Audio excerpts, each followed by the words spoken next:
There he is. Good morning, everyone. Welcome to the September 24th Curriculum Committee meeting.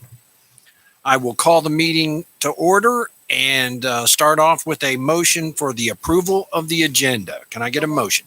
All right. So I have a second. All in favor, say aye. Aye. All right. Approval of meeting minutes from our August meeting. Does anyone have any changes or additions or deletions? Need a second? Have a second. All in favor of approval of the minutes, say aye. Aye. All right. We'll move down to number 2A, IEP student in-class flexibility. We have with us today Dr. Laura Beecham, our new director of EC. And we have, first of all, she has a presentation for those of you who have not been lucky enough to go through personally the IEP process with your own child. She's going to walk us through, has a very nice chart here. And then we're going to start a discussion for the process for her department and whoever other resources she needs to find a way to get our IEP students that are not in elementary back into the classroom more days a week. So I'm going to turn it over to Dr. Beecham, and I'll let you go through your chart and explanation of the IEP process, ma'am. Thank you and good morning. All right, thank you and good morning. Just want to spend a few minutes to talk about the IEP referral process. There are two ways to begin this referral. A parent can make a referral if they have concerns about their child's academic needs in school. And then the IEP team would meet to look at the data. The other option is for the school to make the referral through the NTSS team. And they would also put together an invitation to conference that would be sent to parents, and they would discuss the referral process and review academic data. There are three potential outcomes that could come out of this meeting. The first one is that there's no suspected disability based on the data, and this would stop the EC process at this moment. The second potential outcome was that the team does suspect a disability. There are 14 disabling categories that a child can qualify for in North Carolina, and the parents would have the opportunity to sign yes or no for the consent to conduct evaluations. The third outcome is the student has come to the table and already has information that would allow a team to go ahead and determine eligibility. And if that is the case, then they would move forward with looking at placement. When the parent signs consent for evaluation, if they sign no, then that process ceases at that point. If they sign yes, then we complete a prior written notice and move on to assigning all the screenings and evaluations that need to be completed. Once those are completed, a parent will again receive an invitation to conference, and the IEP meeting will convene at an agreed date, and they will review all of the outcomes from the evaluations and screenings. They will go through an eligibility determination form to determine if a student is eligible in a suspected category based on North Carolina regulations. And there are two potential outcomes from that meeting. One is the child is found not eligible for EC services. At this point, a prior written notice would be completed and the process would stop. Or the child is found eligible based on North Carolina criteria, and then the parents would have to sign yes or no for services. If they sign no, then the process stops. If they sign yes, then the team would go ahead to complete an IEP and talk about services. Could you discuss some of the challenges a student might face emotionally, physically, et cetera, that might trigger either the parent or the school staff to go down the IEP process? Sure. So in order to qualify for EC services in North Carolina, we have to say that there is educational impact. So we look at multiple data points. We look at part of eligibility is looking at, has the student received consistent instruction? Has the student received quality instruction? What has been the response to the instruction? Have they made improvements? Have they stagnated in improvements? So looking at that to see how it impacts in school. We have to go off of what we observe in the classroom as far as academic behaviors. looking at MTSS data, intervention data, to help determine those decisions. And IEPs are required to be updated annually? Yes, an IEP would need to be updated every 365 days. So a parent can anticipate an invitation to conference to hold and update that meeting annually. And the members of the team are, if I remember correctly, you have, of course, the parent, Mhm. you have a representative of school administration, you have, what was it called?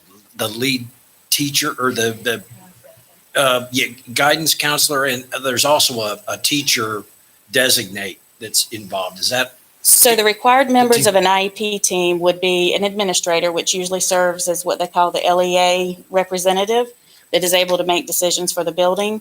You also have a general education teacher, the special education teacher, and the parent. And if the student is eligible and receives related services, you may have speech, occupational therapy, or physical therapy there. Okay.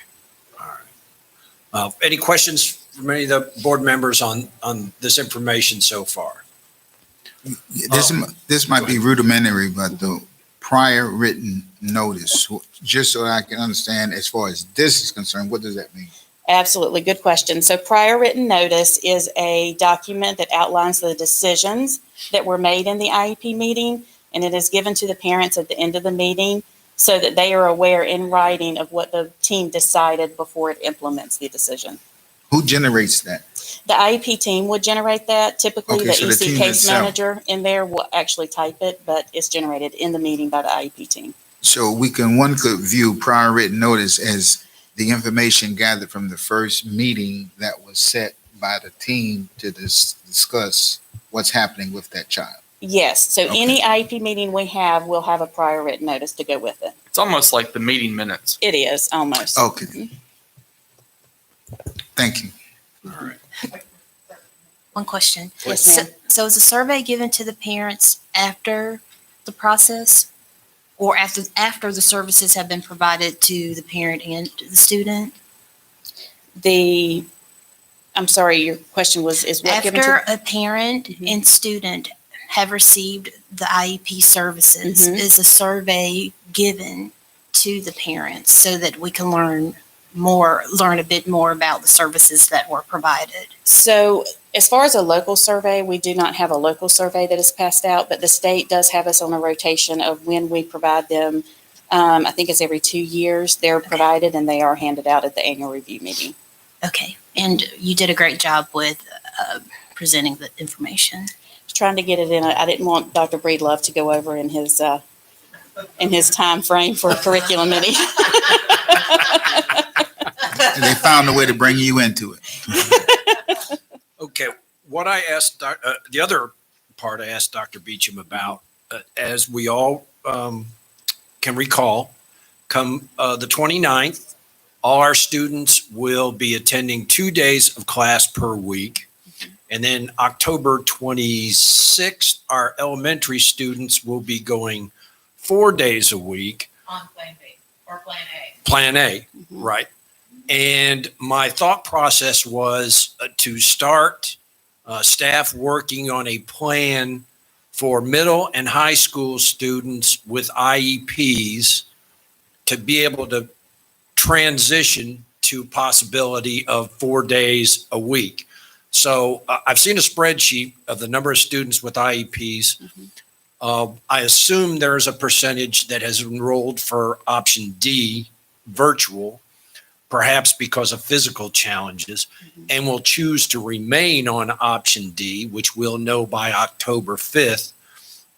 So I would like to ask staff to work out a process to identify, to reach out to identify those IEP students that are not under option D and give them the opportunity to attend more in class per week, 3, 4. I'm going to leave it in y'all's hands. I don't want to set a deadline, but I would just, Dr. Beecham, is that possible for your staff in coordination with whatever resources you need, obviously the principals of the individual schools, to identify and attempt to set a plan to do this? I think it's important for us to gather the information after was it at the October 5th deadline to understand how many students will actually be attending in Plan A, and how many will continue on virtual or have moved to virtual. But I think discussions based on the data that we have around building capacity, how many are in attendance, and looking at EC numbers, we would have those conversations as to what would be reasonable. We're going to have to look at the data. That's the bottom line. Because as it stands right now, what we're talking about are just middle and high school, is my understanding, Right. correct? Right. We're still on Plan B. Yes. Right. And so the 6-foot social distancing still applies. Right. So we need to let a couple of things happen first. Number one, add that second day and see how many children are actually coming in middle and high school. Number two, crunch the data to see how many EC students are on Plan D. And that's going to take some time because we're going to have to go case by case to determine which one is on Plan D versus Plan B. And number three, look at capacity. It's safe to assume that if you're a Plan B EC student, you're going to come for 2 days now as opposed to one, if that's what you elect to do. But I think we need to be real careful on the timing of this because we're also working on what would happen if the state moves all middle and high schools to Plan A at some point in time. So we're happy to look at the data, Mr. Sides, and come back to this committee. But I think to your point, I don't think we can say today that this is a guarantee it's going to happen until we do a lot of work on the back end. Let's be very clear to everybody. There are no promises being made, no deadlines being set. And I'll just add one other thing. Not only do we have to identify our IEP students that are on Plan D, but we also have to identify those that are on Plan B but are not attending their one in-class day currently. That is correct. And may or may not attend when it goes to 2 days a week. So there's even more. It's going to amount to a task of reaching out to almost every, and I didn't do the math beforehand, but every single IEP student in middle and high school to determine where they are and where their parents want to go moving forward. So it is a Herculean task, I understand. I would just like to have the process begin so that we can begin reaching out to these parents and getting feedback. And we may find that a large percentage don't want to take us up on an offer of more days in class. They may be fine with 2, and that's okay. That's their choice. Okay. Any other comments on that item? All right. Thank you. Thank you, Dr. Beecham. Nice to meet you. All right. We'll move to 2B, use of UCPS schools as early voting sites 2020. Is Jared with us? Come on up. I'd like for Jared and Mark to come up, please. Mark, too. Just to set the stage, for the first time in my memory, UCPS school sites will be used for early voting. And we've, of course, always been polling places for election day. And there have been no students on campus, exactly, or staff. But for the first time, 3 of our schools, Monroe High, Marvin Ridge High, and Rayview Elementary, will be utilized for a 2-week window, which is 7 days a week, 2 weeks, so 14 full days, as early voting sites. And the students will be in session.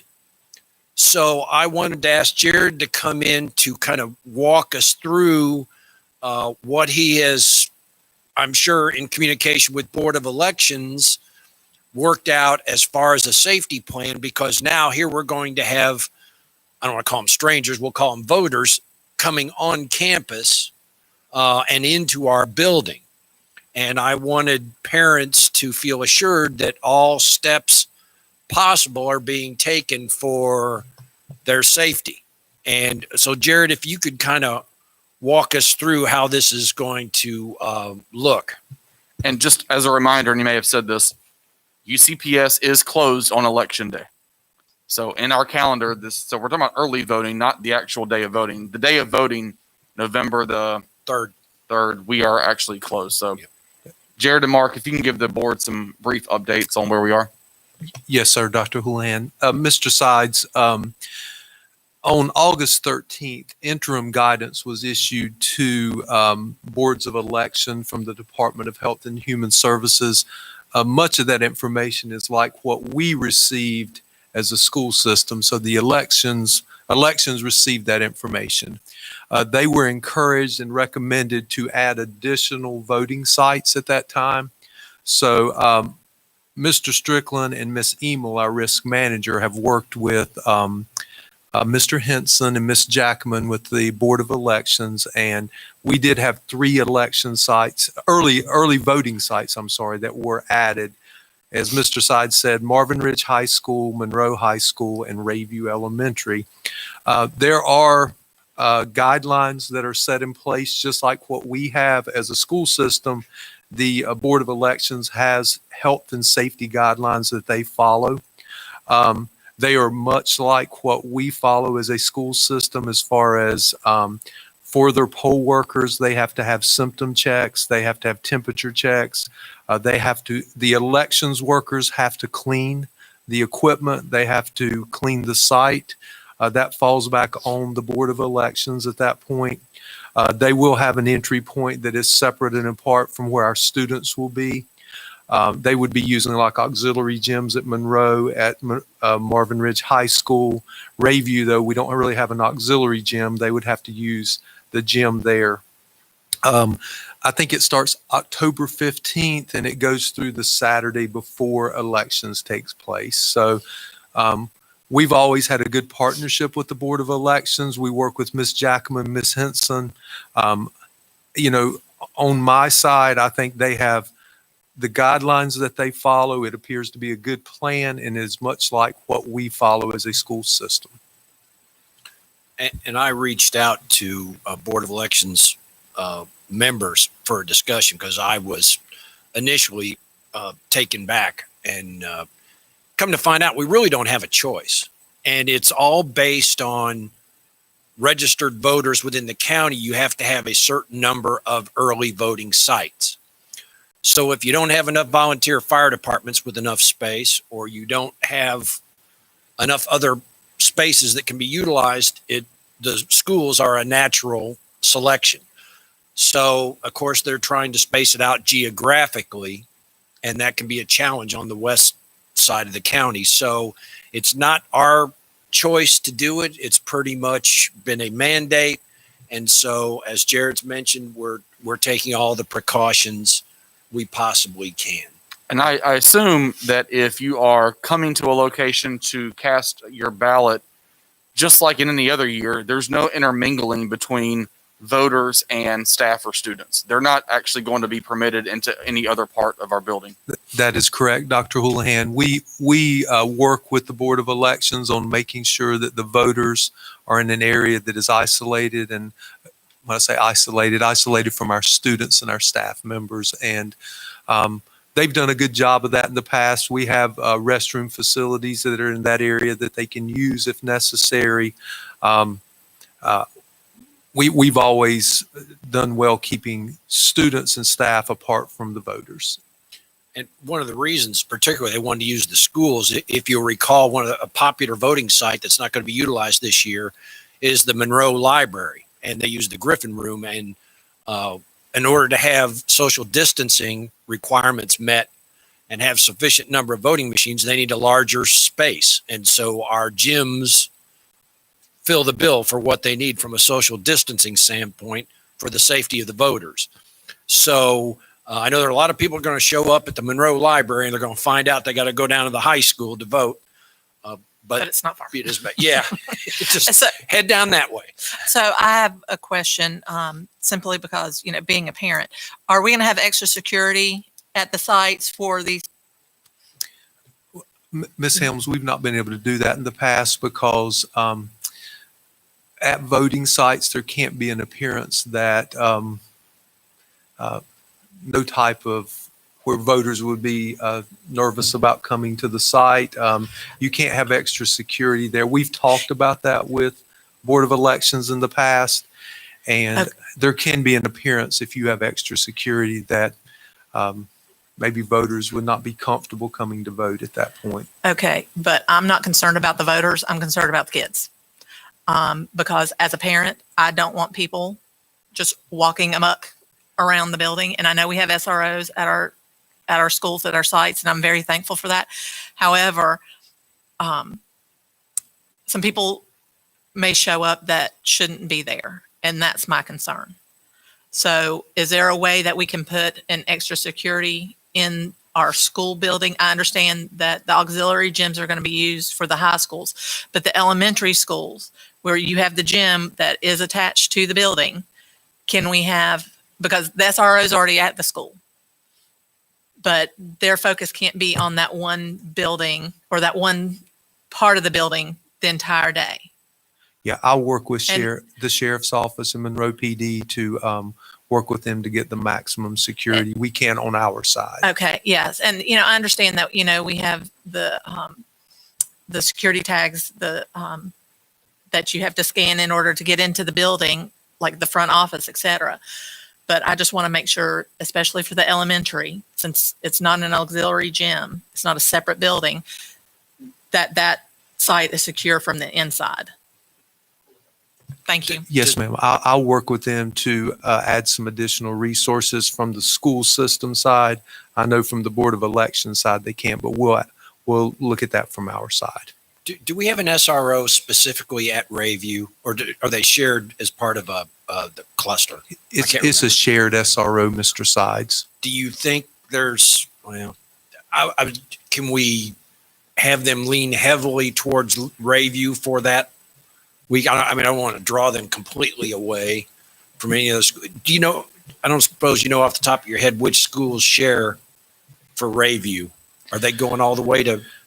I believe Marvin? that's Rayview and Marvin in that area. I'll ask them to assign the additional resources during that. I think it's 10 to 14 days, whatever the 15th 14. all the way to that Saturday is. Yeah. I'll ask them to lean heavily on Rayview and then Monroe High School and Marvin Ridge. We'll make sure that we add the additional resources that are needed.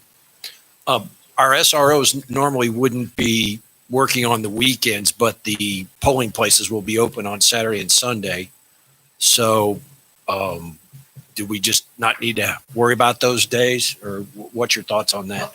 Well, my concern was Just the kids students are there. when the Yeah. students are in the building. And I know at that point, Friday's still going to be the at-home day, the virtual day. So, but my concern is our kids are in the building. People who generally aren't at UCPS, somebody's phone's buzzing, that there's going to be extra people. And I, as a parent, I would appreciate if it's in the building, not necessarily at the polling site, but at the building, especially with the next topic we're coming up with. Yes, ma'am. We'll make it happen. And we'll focus especially Monday through Thursday when students and staff are in the building. And then Right. Fridays also staff still remains in the buildings. I think Saturday, Sunday, we do open the buildings as part of our facilities use agreement, but we would not have staff members or students in the building on that day in most cases. On Sundays, we wouldn't. Could you just, no, we won't have a meeting by the time this hits. Could you just have some kind of communication with all of the board as far as any additional steps that you'll be taking for early voting? I'm sure that would be sharing that information, your results, your conversation with law enforcement, and how we're going to additional resources or focusing. Just communicate in an email out to the board members. I think that would be very helpful. Yes, sir. Mr. Sides, I'll make that happen. Any other questions for Jared on this topic? To Ms. Helm's point, maybe some incognito, just incognito, plain clothes, as we like to call it, kind of have it, but nobody know it's there.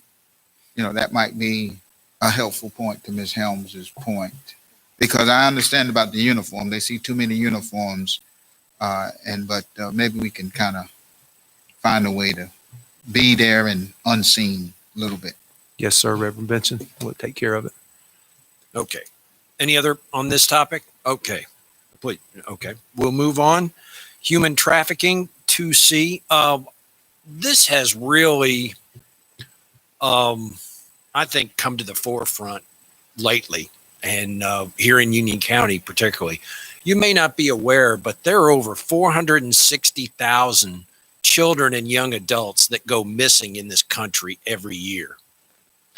North Carolina, unfortunately, is in the top 10 for human trafficking in the country, and Charlotte is number one out of that.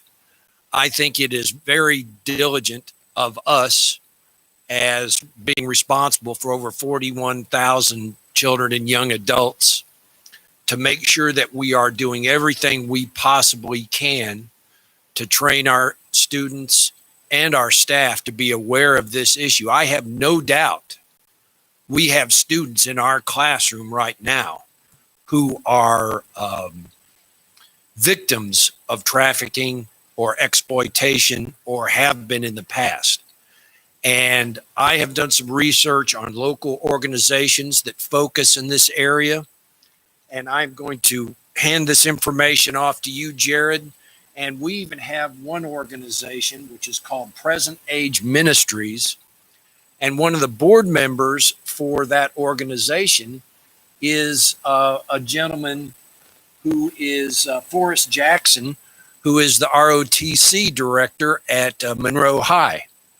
And I'll forward all the contact information, and I would like to ask that you and the safety committee interview or talk to these organizations, find out what programs that might be advantageous for us to use to educate staff or our students. And I realize there are state education requirements in this area. I think there's mandatory continuing education every 2 years. But I would like to see UCPS to go well above and beyond these minimum requirements. So I'm going to hand this off to you, Jared, these folks, and I would entrust you and the safety committee to see if there is value of what these organizations can offer. And if it's a monetary issue, I would recommend you come back to us or the finance committee as part of the budget process for next year and see what we have to do. Any other comments or questions from other board members on this? That's basically all I had for this. If I can address the board, good morning. Last year, the General Assembly passed a statute that required us to have a plan in place by January 1st to provide education to all staff. It's a 2-hour requirement on human trafficking and child abuse. And so we had to have that plan in, as I said, January, and it had to be ready to be implemented this fall. Our Safe Schools platform has the training that is required under this statute.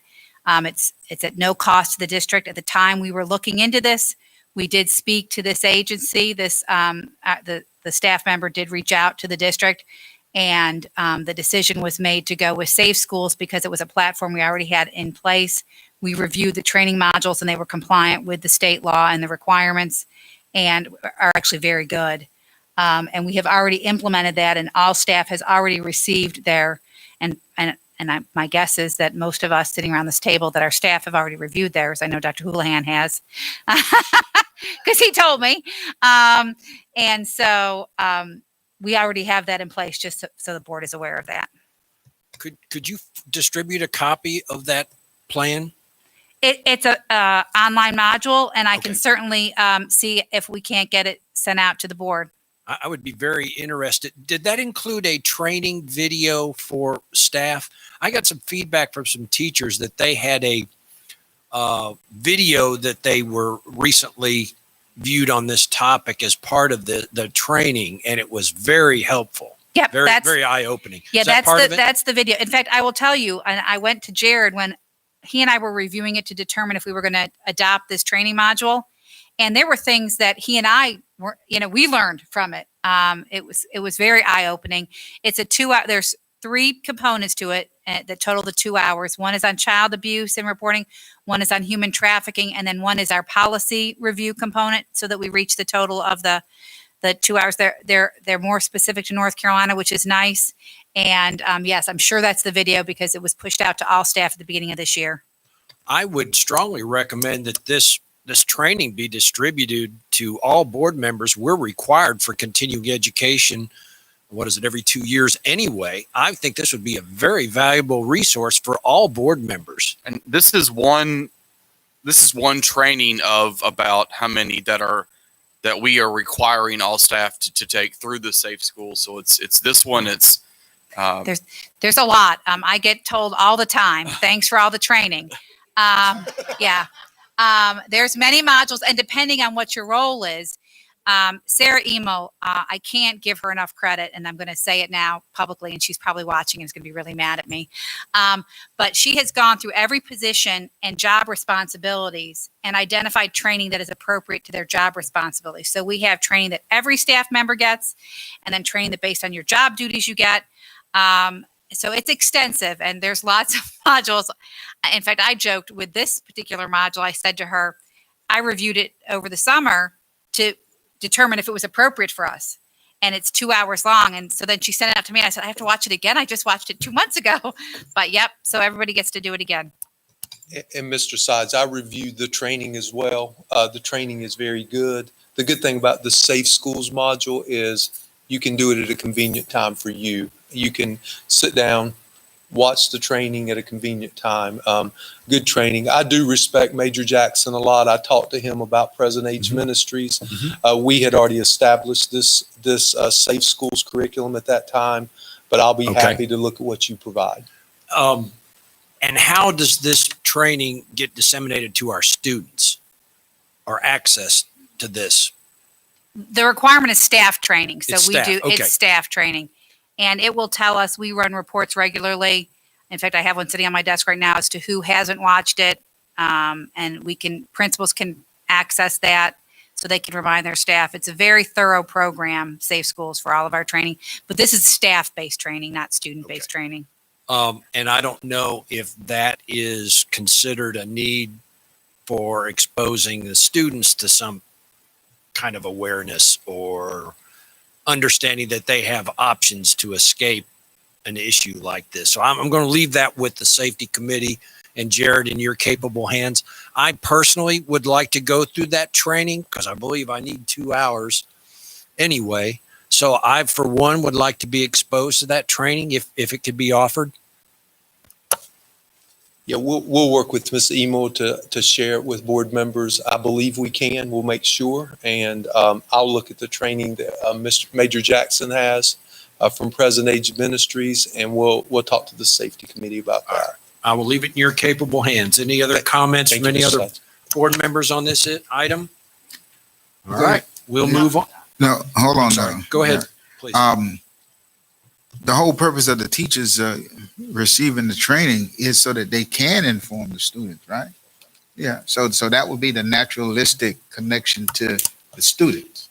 Okay. Yeah, it's for That's great. it's for them to be able to identify Identify. symptoms in students and to help Right. explain the issues to students. Absolutely. So they'll get it. The students And will get then, it. and then to obviously how to intervene in a situation which appears to be okay. All right. All right, we'll go to item 2D, UCPS graduate profile. Dr. Breedlove, is that? I'll go first. Just as some background, over a year ago, we as a school system started thinking a little bit about what I call beginning with the end in mind. When a Union County Public School student graduates from high school, we're always, of course, focused on academic excellence and making sure that you meet the standards and the criteria that you need academically to graduate. We started thinking a little bit, or not a little bit, but a lot about beyond academics. What are the non-academic skills, attributes, characteristics that we believe and that our community believes are valuable for a student to possess to ensure that they are going to be successful after high school? We engage with a number of community entities. The board gave feedback, if you all remember, prior to us being closed for the pandemic. We went to the Chamber of Commerce. We went to Atrium Health, Novant, Wingate University, a number of community-based organizations and businesses just to get their feedback on when you have a student come either college or career ready, what are your expectations? What are the skill sets that you need and that you're looking for to ensure that they are, adding value to your organization or to your college? So our team, under the leadership of Dr. Breedlove and Dr. Bowers, have finally come to us today. I wanted to let the board know kind of where the results are, what the results are from that process, and to give you kind of a quick overview as to the end results and what we as a system, because of this process, have identified. We would like to present a more formal presentation to the full board at the October meeting, which will include some series of graphics and things that we can have in our schools to communicate very widely to our community what our expectations are in terms of our graduate profile. So, Dr. Breedlove and Dr. Bowers, I'll turn it over to you. Absolutely. Several years ago, we spent a long time developing our Empowered framework, which really became the backbone of our instructional model within Union County Public Schools and what our expectations are instructionally. The Portrait of a Graduate is really a cornerstone to our school district, just as our strategic plan. It really falls within our strategic plan and is wrapped around our strategic plan, as you will see from this initial glimpse into the graduate profile. And really the idea and support. You remember, our strategic plan is about vision, it's about our mission, it's about our goals. And when you think of our products, all right, our school system as a factory almost, all right, even though they're students, all right, we spend 12, 13 years with our students, and then they go out to the world. And that is a representative of what we do as adults, what we do as a community, and helping that child grow and becoming a citizen within our community. And so today, as Dr. Houlihan elaborated on, we are here to present to you for the first time a year's worth of work into the Portrait Graduate and all of those that were involved. So before I turn it over to Dr. Bowers for the next slide, I do want to thank Dr. Bowers, Jessica Garner, Brian Davis, and Tracy Strickland. They together helped form our team that did this whole roadshow in multiple locations to build just pages and pages of data that we compiled into our Portrait of a Graduate. So at this time, let's go to the next slide, and I'll turn it over to Dr. Bowers.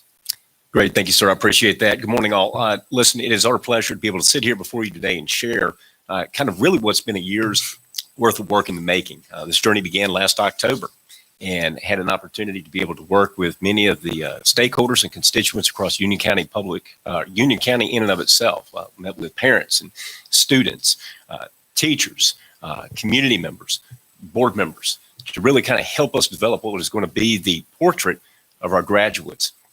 And as Dr. Houlihan alluded to at the outset, this goes beyond kind of the academic domain of students. This really starts to pull together those cognitive skills that we hope our students will have. This starts to give us a glimpse of those personal and interpersonal skills that students will have. This gives us what we hope will be that profile of students as they move into a post-secondary world to say, this is what it means to be a graduate from Union County Public Schools.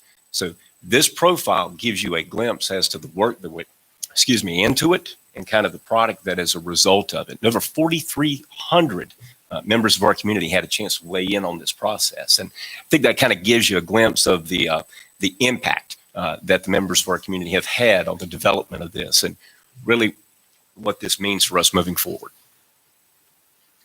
On the screen, as you can see, these are the key stakeholders that were large groups that we worked within to build the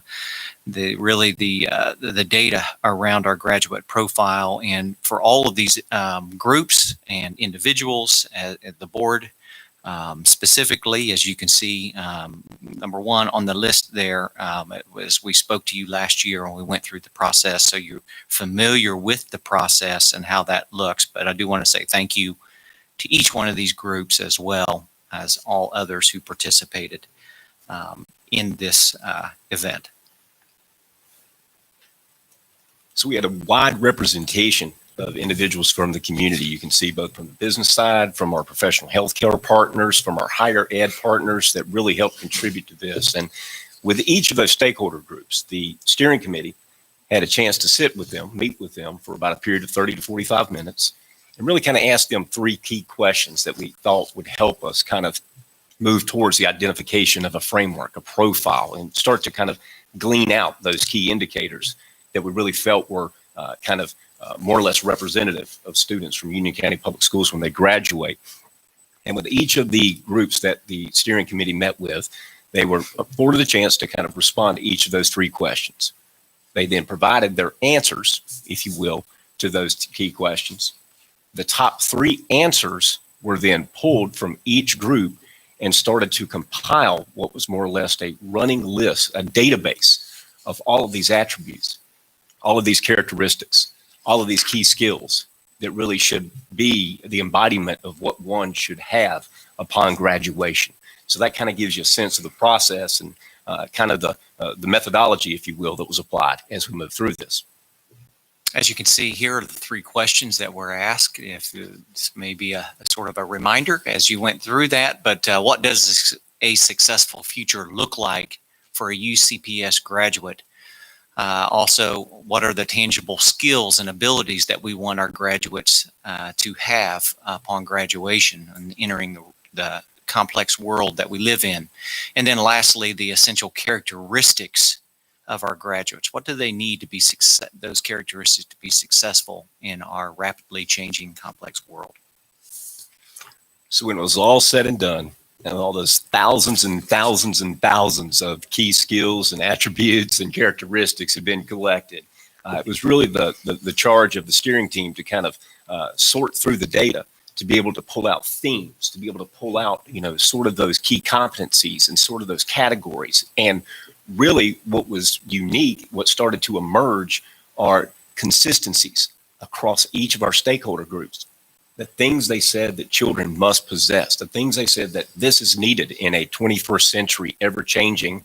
We're living ever-changing every day right now. We're living a fluid, uncertain, what does tomorrow look like right now? And this is no better time to be able to talk through what are these opportunities that students have to be able to instill these competencies as they graduate from Union County Public Schools. And from that, we had skilled collaborator. That came in as one of the number 1 elements that students must have across all domains. Beyond that, our stakeholders said students have to be innovative leaders. They have to learn to improvise, adapt, overcome, make adjustments on the fly if need be, because that's a key attribute of being successful in today's societies. They have to be effective at communication, and not just in written means, but maybe in the verbal sense, maybe in the when interacting with others. But there has to be a communication aspect that is certainly important, because that's how we're humans. We interact in that capacity. Pardon? I'm sorry, sir. Oh, I'm sorry. I misunderstood you. They have to be key contributors. Make what you do matters. Show that you've left your mark on society. Make an impact with what you do. Make what you do of value. And that is something that certainly resonated from the data that we were able to pull. And they have to be a resilient problem solver. Grit, determination, being able to continue, not to give up. Understand that failure is part of success. And those are things that emerged as what we're going to be those 5 anchor points for our graduate profile. And so, once again, I hope that everybody understands how big a deal this is for our district. This is something that is extremely positive.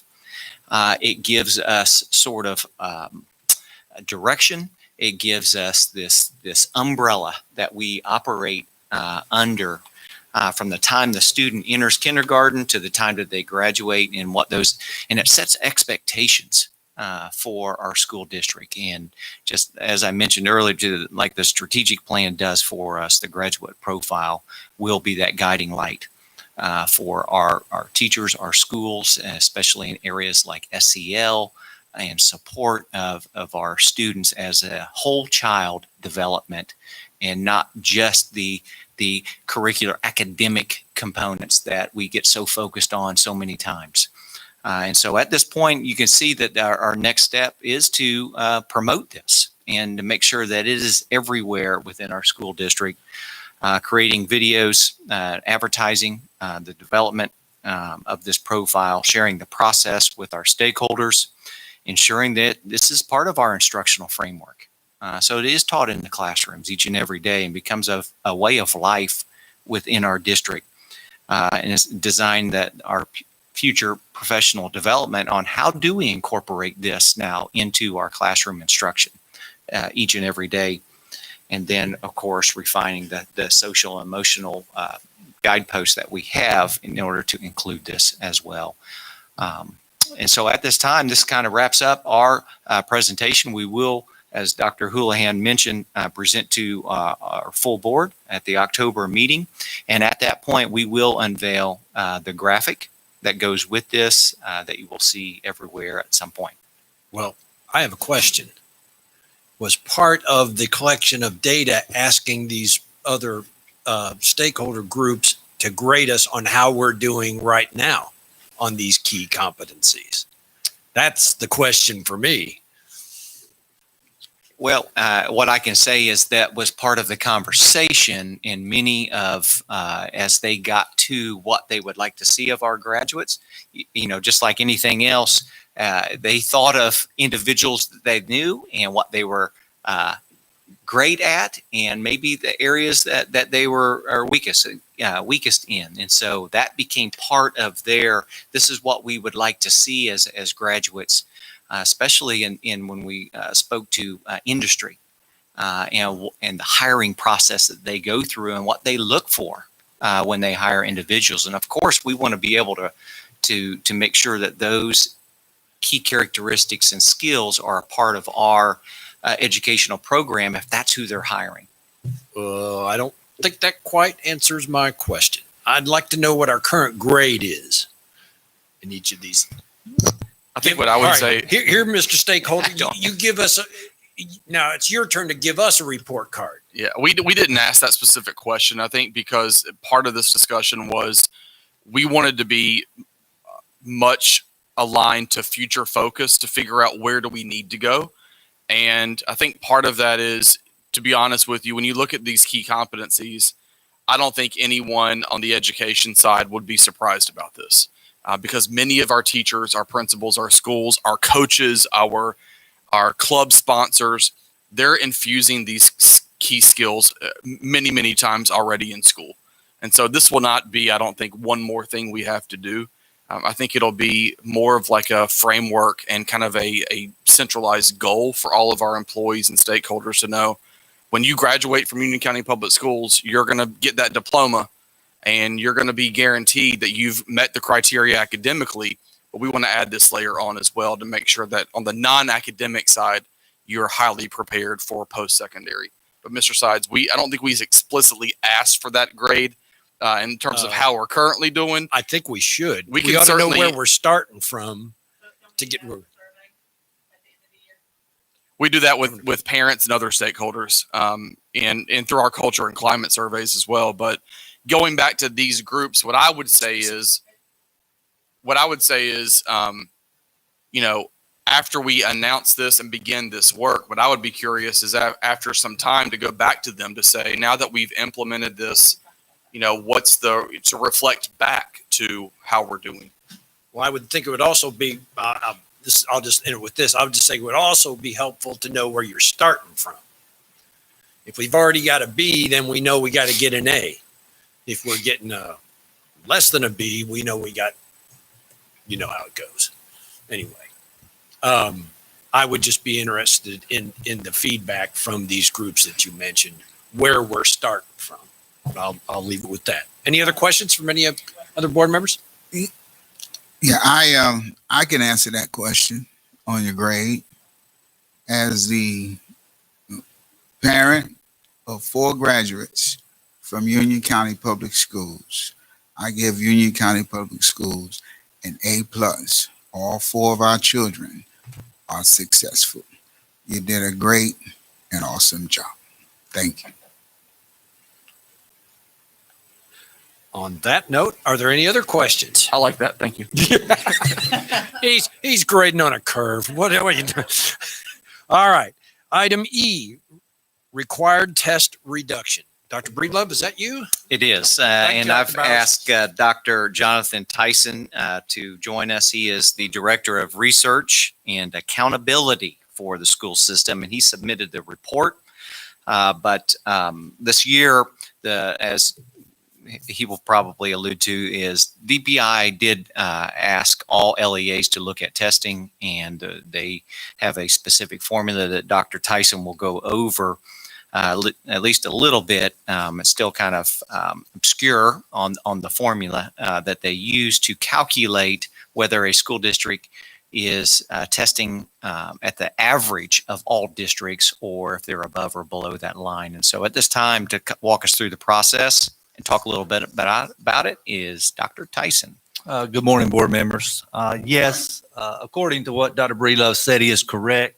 Each year, LEAs are asked to complete a survey with the number and types of assessments that the LEA administers above and beyond what the state requires.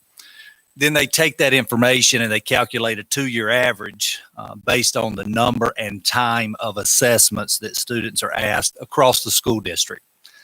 And so if a school district is above the state average, then they are asked to submit a plan to DPI as to how they will reduce the number of time and tests that they are administering across the school district.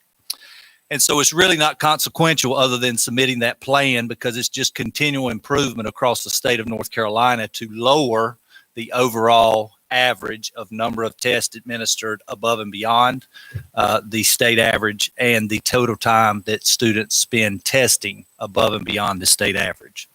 In North Carolina this year, North Carolina identified 40 LEAs at 35% of school districts that were over the time of testing. Also in North Carolina, 39 LEAs for 34% of school districts were over the total number of assessments. Union County Public Schools was over this year in both categories.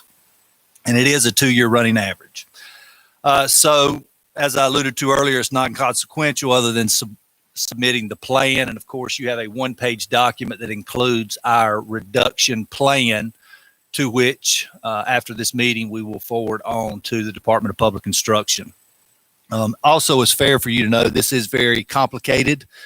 We've had many discussions as well as to how they actually calculate time, as well as how they calculate the number of assessments. It's fairly simple, you would think, but of course, I'll speak to that here in just a minute, because an example, you see that we reduced the SchoolNet benchmarks across the board. Well, if one grade level gives a SchoolNet benchmark in U.S. history, for example, that's actually 6 tests, because they give it 6 times throughout the year. Okay, so it's multiplied by the number of times the assessment is given. And of course, Dr. Healy is here because she could speak to that if you have any questions about SchoolNet, but we have eliminated that. But through the conversation that I've had with DPI over the past couple of weeks, they are reviewing this process as to how they are going to move forward with it.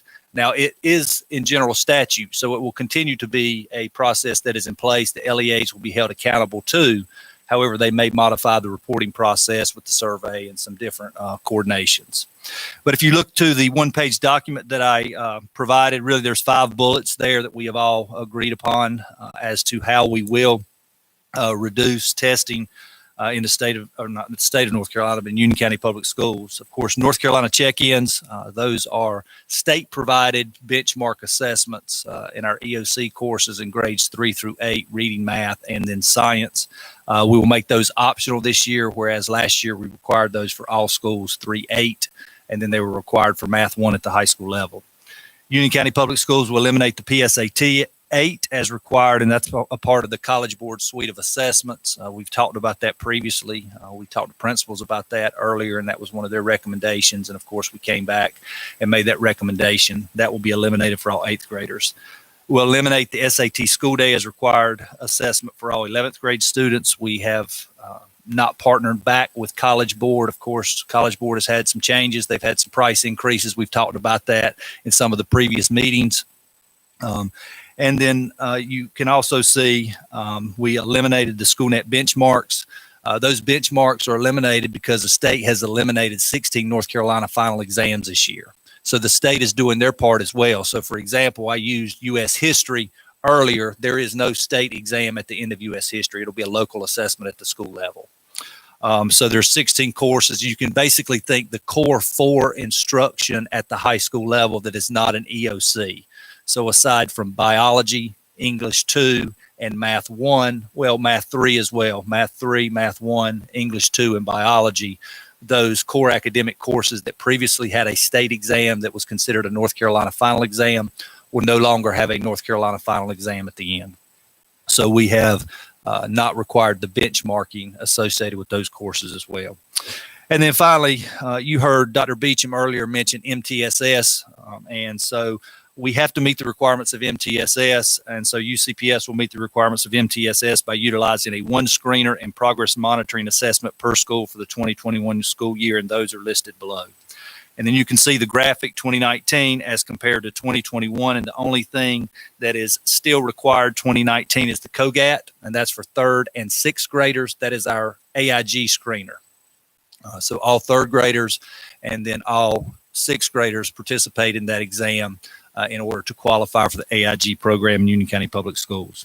And then you can see below, I've listed a couple of examples that we are still requiring, but those would fall into the categories of MTSS, screeners, progress monitoring.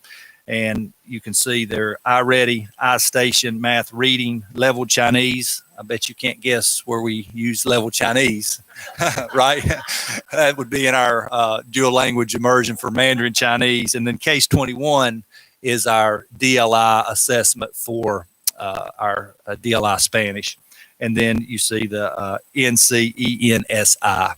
So we feel solid that we have significantly reduced the level of assessments that we are requiring in Union County Public Schools this year. This is just more of a comment. So we're going to test our DLI students on Chinese and those on Spanish, but we're not going to test on American history anymore. What do y'all think about that? I think that's disastrous. Who came up with that crazy? So there still will be a U.S. history final exam. It just will not be created by the Department of Public Instruction and pushed down to LEAs and mandated. So teachers will still develop an assessment for those kids in U.S. history and take a final exam, of course. Much like your non-DLI students taking iStation to look at reading and writing proficiency, what he's talking about are looking at Spanish and Chinese language proficiency, which is a core part of our dual language program. I do want, before we move on, I do want, there's a lot of acronyms in this document, if everybody can see that. And one of them, the main ones, is MTSS. That is multi-tier systems of support. And that is what, that is a state requirement that school districts operate with under MTSS and support our students. Really, it boils down to, we categorize students based on their success and what we do with our formative assessments, and that we place them into really 3 tiers. You have your tier 1 students, which is about 80% of what you're going to get, is about 80% of your population on average is getting it when it's taught the first time. All right. And then you have students that need additional support and help. And that's we would categorize those into tier 2 and reteach, support, and put in levels of different levels of support depending on the child. And then ultimately about 5% or less of the students need even additional levels of support. And they would be our tier 3 students that we would work within. I just wanted to, before we moved on, just to be able to talk through that so that those that are listening out there understand MTSS. We need to get your team to publish like a glossary of terms or something with all the acronyms. We're working on that, actually. Yes, sir. That'd be another 2-hour training. Any other questions from board members or Comment, comments on this? there's a collective cheer going on through Union County through teachers right now, I can assure you. All righty. No other Yeah. question? I'm sorry. Go ahead. I just want to make sure that you're saying the state eliminated that test. I just want to know who the individual or entity that made the determination that there would not be a overall history final exam of that magnitude. Who came up with that? Okay, so yes, sir. So the North Carolina final exams that have been eliminated at the state level The state level. is for our core 4 classes that are not EOCs. So American History 1, American History 2, Physical Science, Earth and Environmental Science, Chemistry, and then English 1, 3, 4. And then math would be Math 2. Not only Math 2, it would be Advanced Functions and Modeling, Math 4, and Pre-Calculus. Those courses had final exams that were generated at the state level that all students that participated in that course had to take at the end. Mm-hmm. Those have been eliminated. So in turn, our district made the determination that we're going to eliminate those benchmark interim assessments along the way. Now, all students that participate in those courses will still be expected to take a final exam at the end, a culminating exam. It just will not be created at the state level. It would be created at the local level by teachers. It would be a teacher-made exam. So What was the thinking behind those eliminations? because the state of North Carolina is making a conscious effort to reduce required standardized testing across the state. I have a question. Yes, ma'am. So how will eliminating these local assessments prohibit our students into getting into college? I'm looking at the SAT. Right. So, one, all students in the 11th grade will still have the opportunity to participate in the ACT in the spring of the year. The state of North Carolina has the ACT as a part of their accountability model. Thus, they pay for all 11th graders to test. Actually, the students that missed the ACT in the spring, we had a makeup ACT that was scheduled. They missed it because of school closure. The state is paying for those seniors to take it this fall if they missed it in the spring, and we're administering that on October the 6th. We have a very small number, right around 100 students district-wide that missed it, but they still, because they missed it as a result of COVID, because they were absent on the original date, had the opportunity to come back and participate.